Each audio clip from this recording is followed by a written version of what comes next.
Coming up, I get a lot of wounded horses, and then you put them with wounded people, and then you get healing for both of them. horse therapy with Cherokee Nation citizen Debra Wheaton, plus a powwow education. A powwow is a gathering of different tribes. It's social, something that Cherokees never did do. While dancers in their regalia may captivate first-time audiences, the cultural significance of the dances is centuries old. Plus, the legendary Tommy Allsup. Tommy Allsup is one of the most unsung musical heroes, not just in Western swing, but in all of popular music. The Cherokees. A thriving American Indian tribe. Our history. Our culture. Our people. Our future. The principles of a historic nation. Sewn into the fabric of a modern world. Hundreds of thousands strong. Learning. Growing. Succeeding. And steadfast. In the past, we have persevered through struggle. But the future is ours to write. Osiyo. Osiyo. Osiyo. These are the voices of the Cherokee people.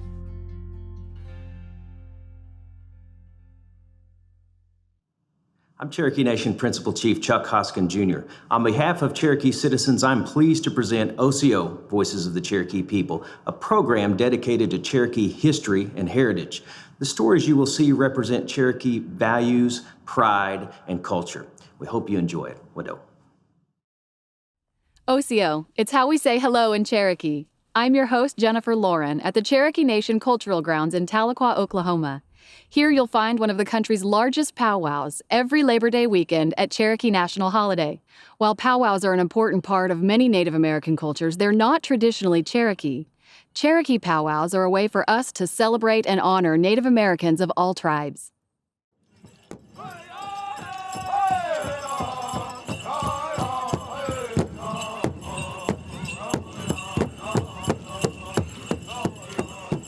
There's a lot of education in powwows. There's a lot of respect. The drum is the heart. That's why they set in the middle.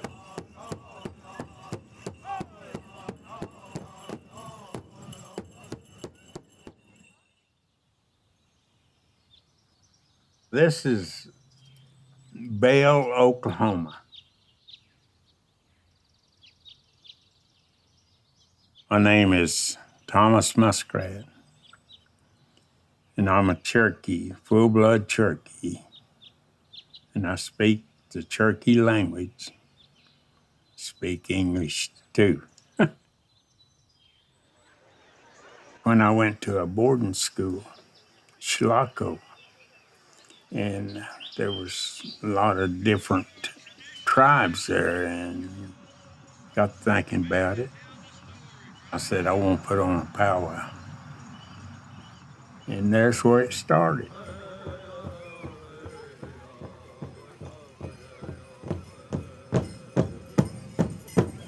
A powwow is a gathering of different tribes. It's social. Something that Cherokees never did do. It comes from the Western tribes, Northern tribes. This powwow each year is to show the Cherokees the powwow.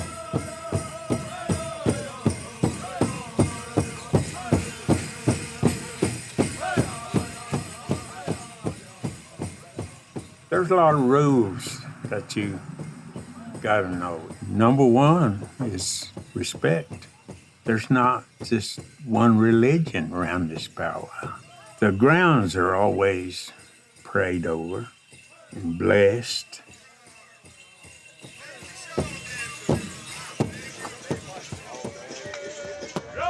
Eight o'clock is powwow time. Competition powwow is where they dance for money, for a prize. The judges They watch your steps and the beat of the drum. You gotta stay with your drum. A arena director and the MC, they kind of work together. MC, he's an announcer, and he kind of keeps things going, telling people what's going on and what dance is coming up and just stuff like that. And then the arena director, he kind of looks over the circle, make sure nobody gets out there and dances backwards and stuff like that. Straight dancer. Now that's probably about the oldest dance around a powwow is the straight dancer.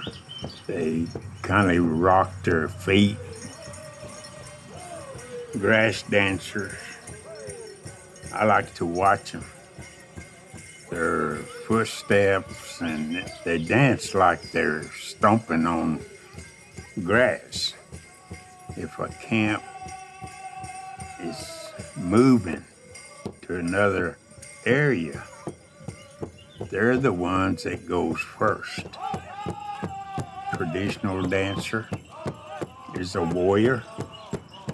He's the one that goes out and fights the enemy and hunts deer, buffalo, telling you a story with their dance. If they're fighting the enemy, if you'll watch them, they'll stop. If they're carrying an eagle fan, they'll put it over their head and look around, see if anybody's watching them. And the ladies, they got buckskin. And when you see the buckskins dancing, you'll see that fringe, that long fringe, staying up with the drum.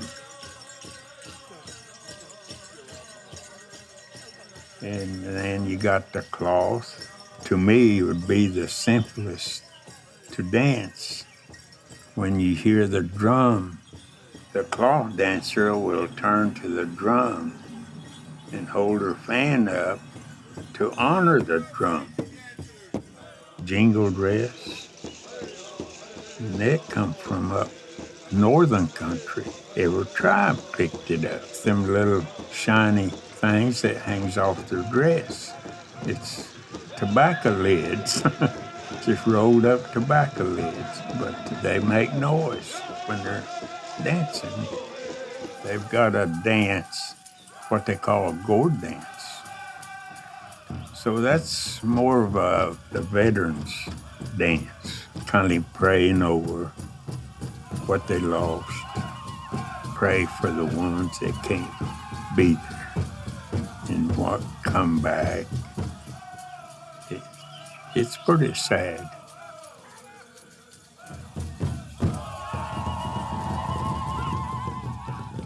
The fancy dancer is a pretty new dance. Probably started in 40s. They dance on their toes.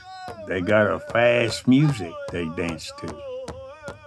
Them guys is flying when they're dancing. It's not just a slow motion when the drum stops. That's where it excites me, the way they can just stop with the drum. Those people are wearing eagle feathers, and they don't let an eagle feather touch the ground. That's one of them no-no things. The Cherokees do not have their dress code, I guess you'd call it, because Cherokees didn't powwow. They were more of a stomp dance. What we do is we pretty well go to another tribe and ask for permission to let us come in and do their dance. And it kind of turns into just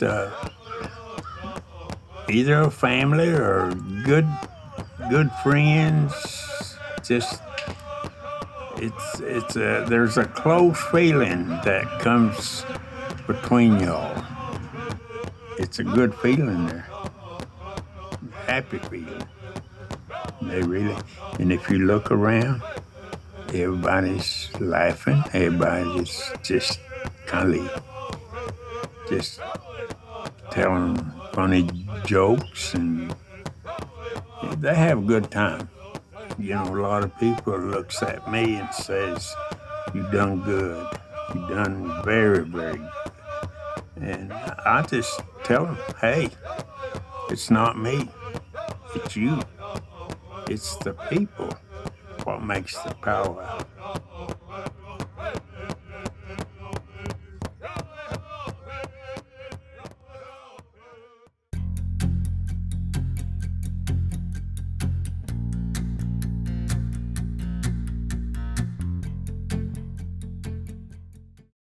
Debra Wheaton has always had a connection to horses, and horses are her connection to helping people heal. We spent some time with Deb on her farm in Independence, Kansas, where she runs Equine Eagles Horse Therapy.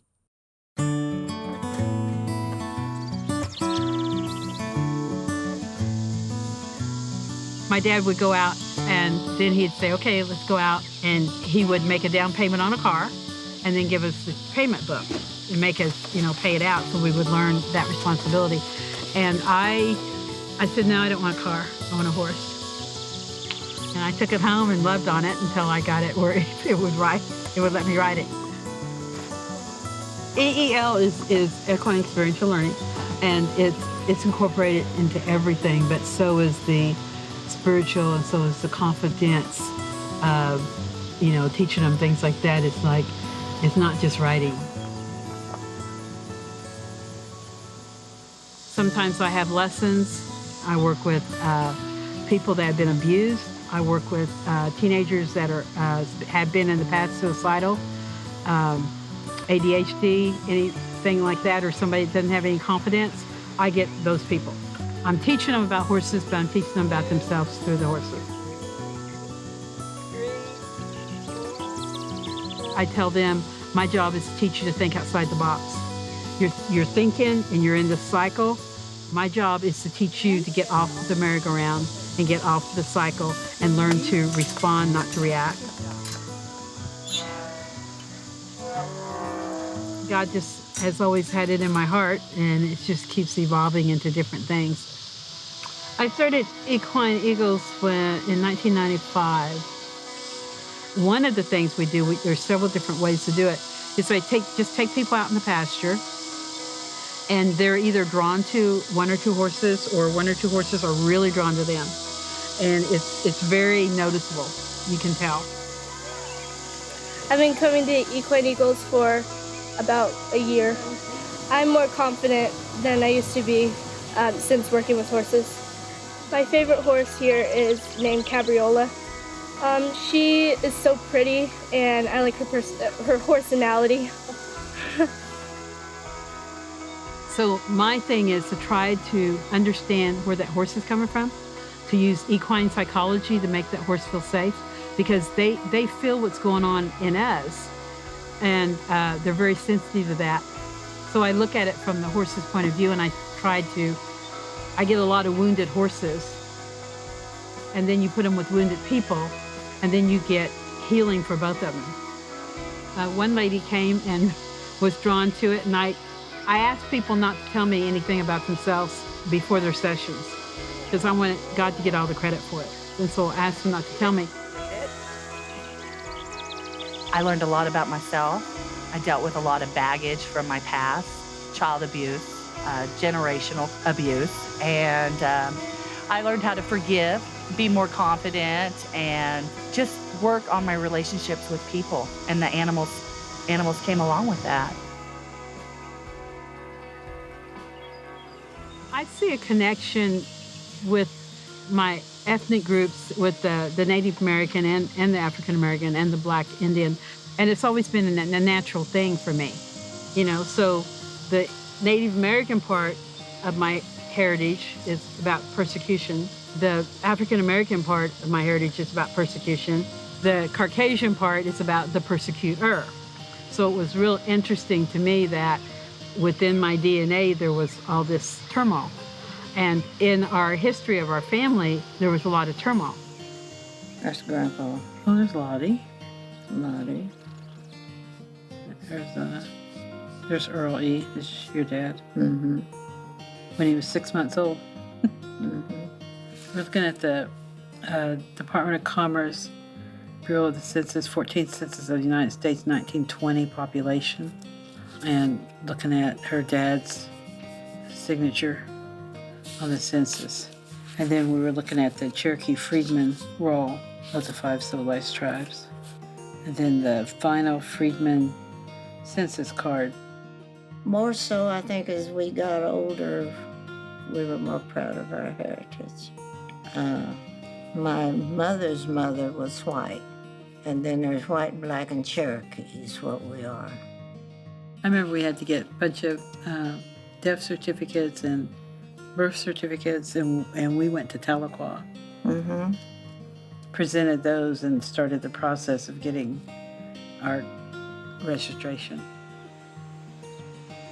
I feel like my purpose in life that God has created me for is to lead people to Him and to teach them how to fulfill their identity and their destiny and what they were created for. And so what I enjoy most is watching people's lives change, watching the light bulb come on, and also being able to give the horses the life that God created for them to have. You know, he didn't create them to be in abusive situations, because all I'm doing is facilitating what God is doing. And they need to know that God is real. They need to be able to have that experience. So that's been a journey.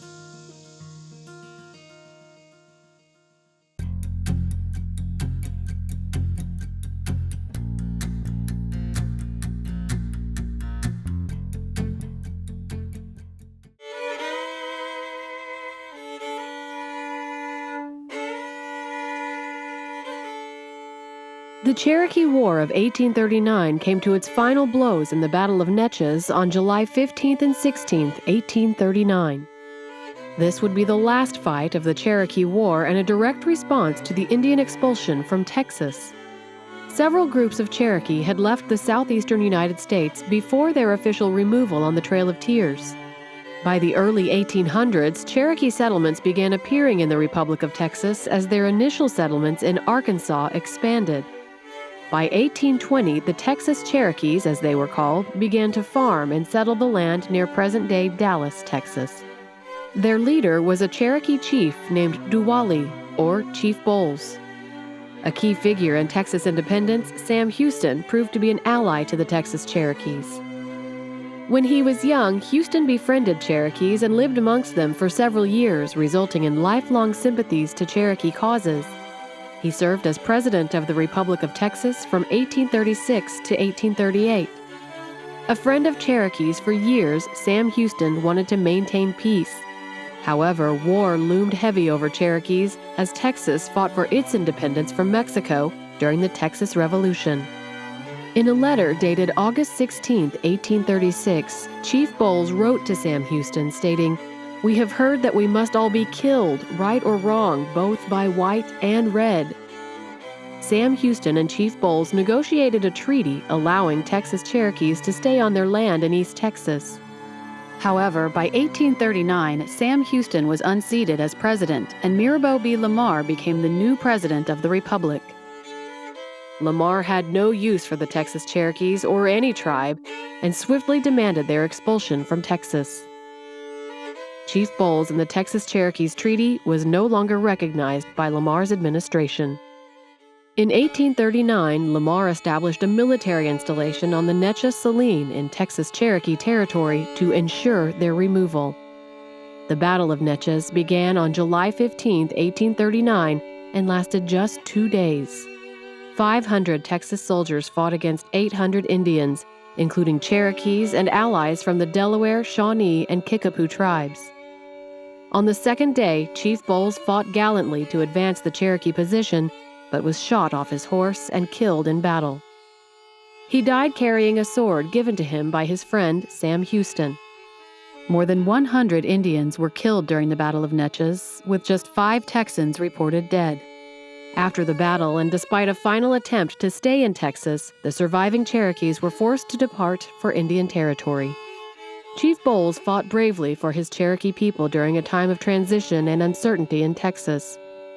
The sword he carried came to symbolize both the treaty peace that would never come to pass and the war and bloodshed that resulted.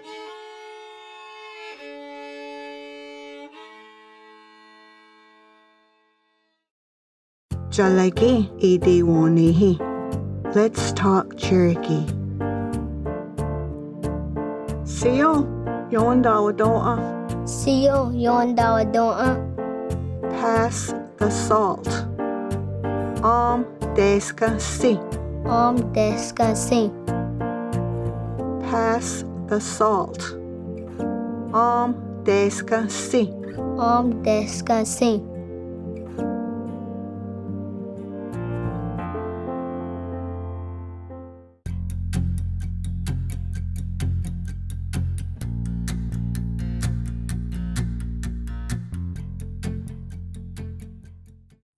Tommy Allsup may not be a household name for many people, but the music he helped produce has probably been a part of your life. From the dawn of Western swing to the day the music died, Tommy Allsup's influence can still be felt today.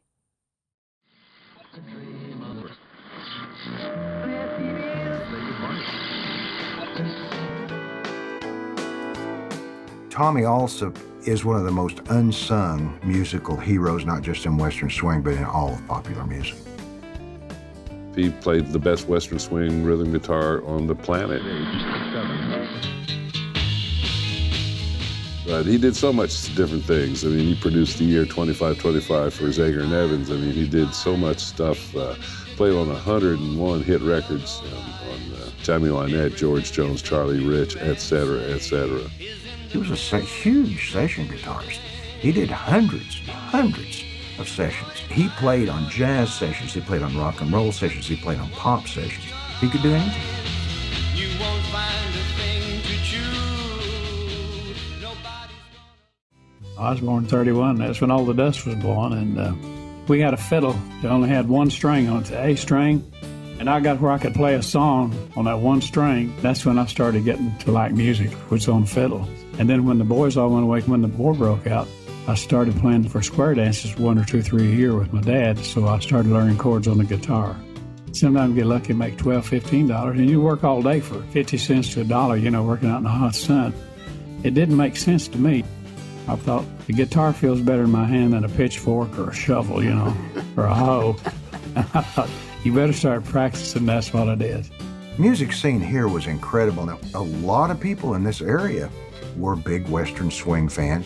Western swing happens to have came from places like Kane's Ballroom and a desire for music that they could dance to and listen to.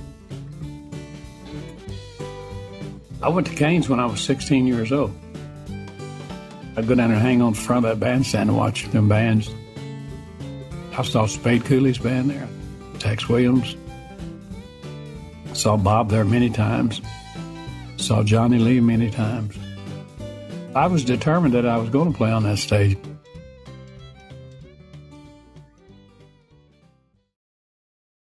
We got a call to come out to Clovis, New Mexico to do some session work at Norman Petty Studios, and that's when I met Buddy Holly.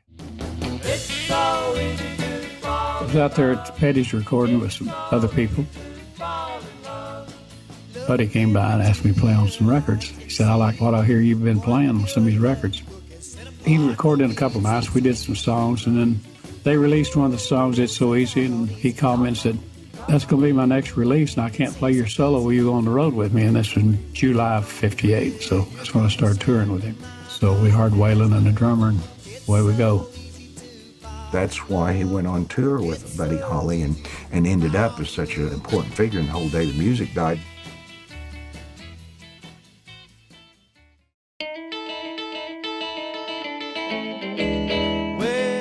Initially, it was supposed to be Buddy and Tommy and Waylon Jennings were supposed to be on that flight. It was really, really cold. It was so terribly cold that the drummer for Buddy Holly, riding in the bus, he got frostbite so seriously that he had to go to the hospital. This is why Buddy Holly rented that plane. is because it was so cold, he didn't want to put his guys through that anymore.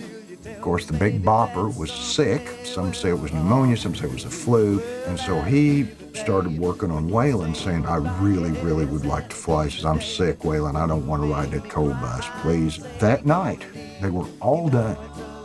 And Richie Valens was the only one left. He was in that ballroom, and he was signing autographs.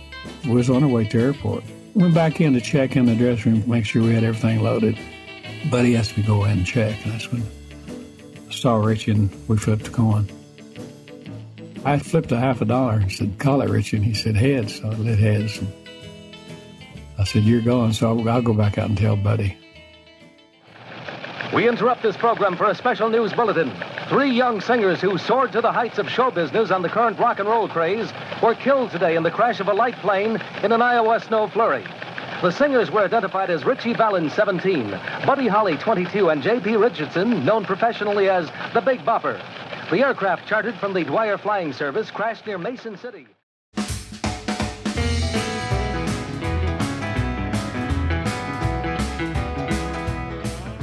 Then he ended up on the West Coast not too long after that.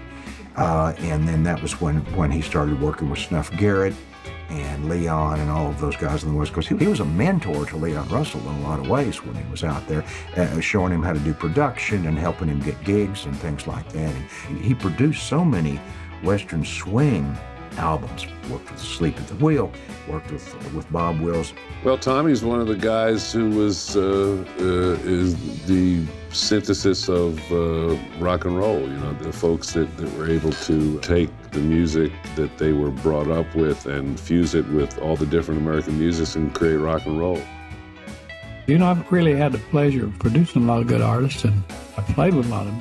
You can kind of tell when Tommy's been involved with something. Tommy had a certain style. You can, it's that cliche, you know it when you hear it. Yeah, I feel good when I'm listening to the radio at these old stations and they play some songs and you hear something you played on. I remember that song. It's good memories.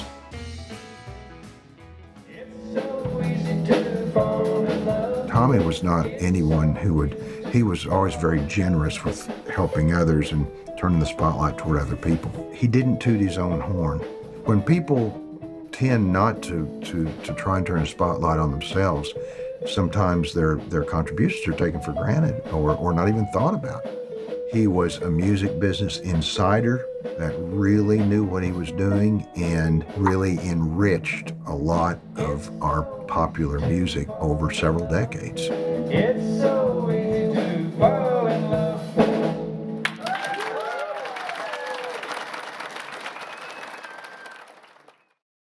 We hope you enjoyed our show. And remember, you can always watch entire episodes and share your favorite stories online at Osiyo.tv. There is no Cherokee word for goodbye because we know we'll see you again. We say, Dodadago ha'i. Wado.